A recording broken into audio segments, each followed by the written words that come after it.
இடம் பொருள் நேயர்களுக்கு வணக்கம். சிலம்பரசன் டிஆர் இருக்கார்ல, அவரோட ஆக்டிங்கில் வந்து வேல்ஸில் வந்து ஒரு படம் பண்ண வேண்டியதாக இருந்தது. கொரோனா குமார் அப்படிங்கிற படம்ப்பா.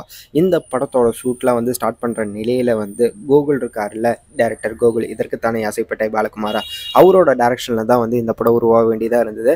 ஷூட்டிங் ஸ்டார்ட் பண்ணுற நிலையில் வந்து படத்துலேருந்து நான் வெளியேறேன்ப்பா அப்படிங்கிற மாதிரி சிம்பு சொல்லிட்டு படத்துலேருந்து வெளியேறிட்டாரு. இப்போ இந்த படத்தில் வந்து வேற ஒரு ஆக்டரை வந்து ரீப்ளேஸ் பண்ணி படத்தை ப்ரொடியூஸ் பண்ணலாம் அப்படிங்கிற மாதிரி வந்து வேல்ஸ் வந்து முடிவு பண்ணி விஷ்ணு விஷாலை இந்த படத்தில் ரீப்ளேஸ் பண்ணியிருக்காங்கப்பா. கொரோனா குமார் படத்தில் வந்து விஷ்ணு விஷால் நடிக்க போகிறாரு. ஃபீமேல் லீடாக வந்து அதித்தி சங்கர் நடிக்க போகிறாங்க அப்படிங்கிற மாதிரி சொல்லியிருக்கிறாங்க.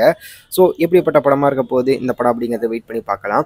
இந்த படம் கொரோனா குமார் அப்படிங்கிற இந்த படம் என்ன கதை அப்படின்னு பார்த்தோம்னா, சென்னையில் கொரோனா பாதிக்கப்பட்ட முதல் நபர் வந்து இந்த கொரோனா குமார் அப்படிங்கிற மாதிரியும் அவன் என்னென்ன பண்ணுறான் கொரோனா பாதிக்கப்பட்டதுக்கு அப்புறம் அப்படிங்கிறத இந்த படத்தோட கதையாக இருக்க போகுதுன்னு சொல்லியிருக்காங்க.